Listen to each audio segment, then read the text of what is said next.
here with Laura McDaniel, and she has just been amazingly gracious to let us get a little piece of her story today. This is an amazing woman. She is a Jesus lover, mama, and an accomplished attorney who also has a passion of living her faith out loud.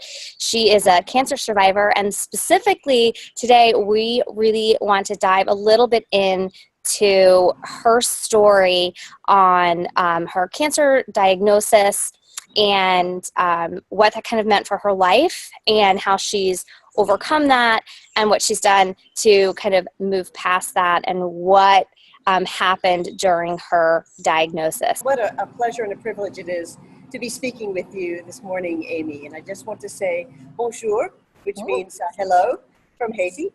And it is a pleasure to be here with you. I am a breast cancer survivor. I was diagnosed with breast cancer in 2001.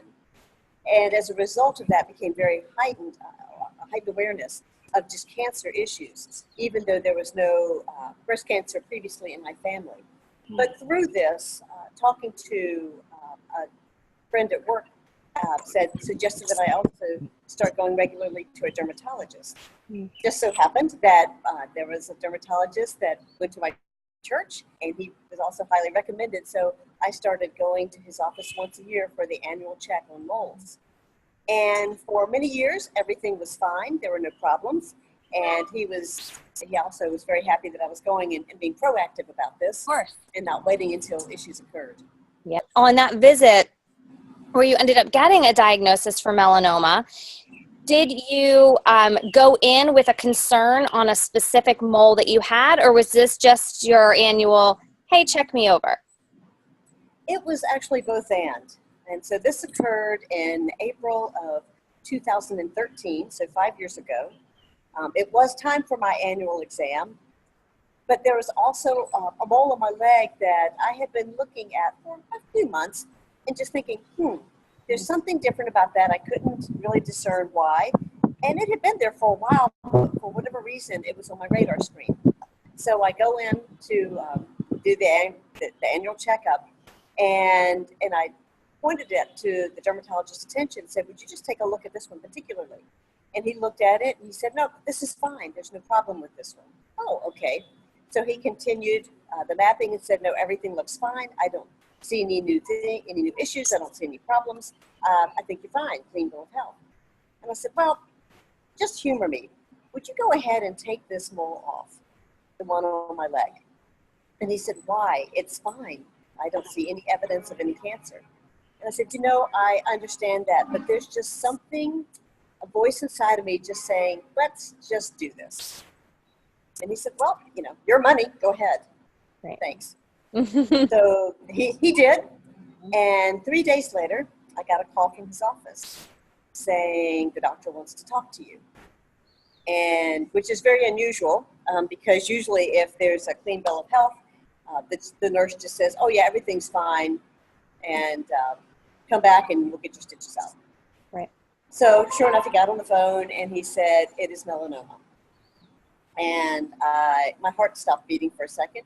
And I said, one more time. He said, the mole that we removed, in fact, is melanoma. It has come back and tested positive for melanoma. And I said, this mole that you said was fine is melanoma. And he said, yes. And he said, these are the ones that keep me awake at night because in every respect it presented itself as a normal mole. I did not see anything wrong with it. And so I had to have the hard conversation with him. Even though he was a member of my church, we were good friends. I said, I have one very hard question to ask you, and it needs to be asked. Why should I trust you going forward for doing my mole mapping? And if you've missed this one, my confidence is shaken. Of course. And he said, you have every right to ask that question, and I would be asking the same question. And we had a very honest conversation about it. And he said, as a doctor, I am human and I do not hide behind that. And I do everything I can to be prepared, to be up on the latest research. And he said, I do everything possible professionally to be, the best I can be. And he said, but there's that 0.00, whatever percent chance when I do miss it. And he said, those are the worst for me ever. And so we just had a very real and honest conversation.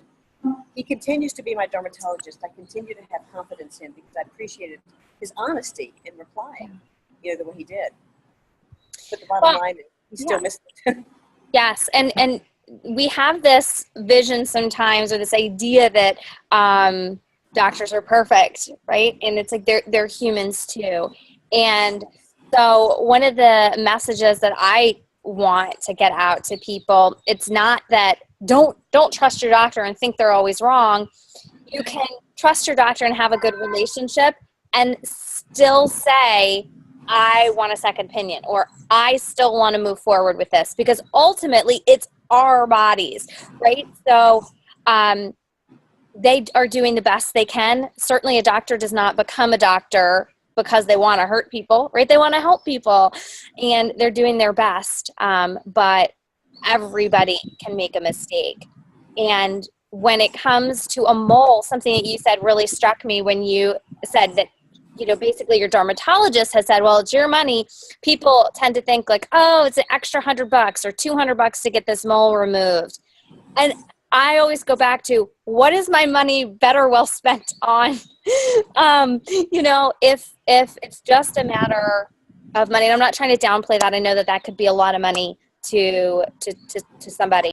But I guess what I'm trying to emphasize is that if you feel like something really needs to come off, if you feel you have seen a change and you are uncomfortable with it, it is always best to get it removed, right?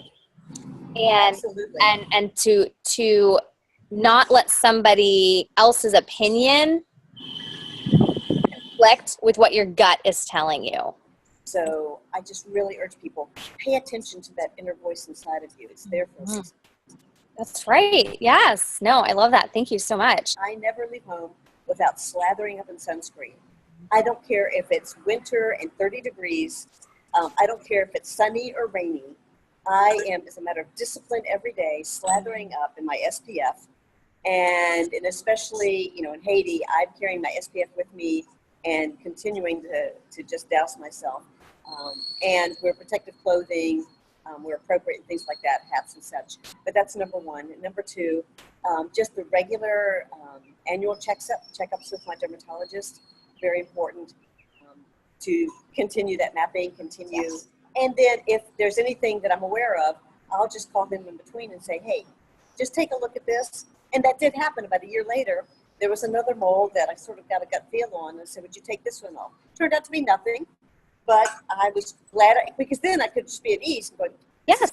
Nothing, no problems, no harm, no foul. So those are the things that say, but all of that said, I don't want to look anemic. I do love to have color. Yeah. And so, the sunless tanning, I'm telling you, it's the way to go. People think that a sunburn is what is going to give them skin cancer. So they think, if I have a base tan and I don't get burned, I will avoid skin cancer. And that's just not the truth. So there's really no such thing as a safe base tan. Right. And sunscreen is your best friend. And there's so many great sunscreens out on the market now. So it's easier than ever to keep yourself protected. And like you, I wear sunscreen every day. So just protect, get checked, trust your gut, and then live life, right? It's like we can't be held hostage by our fears. But if we've put into practice good lifestyle choices, like you're talking about, sunscreen, eating well, drinking water, going to the doctor regularly, then we leave it, Right, exactly. because we've done our best. So I am just so thankful to you for sharing your story, because I know that it inspires others. If one person who's listening decides to go get checked, worth our time, right? So Absolutely. we just really encourage you to trust your gut and get your skin checked, and stay safe in the sun. Yes.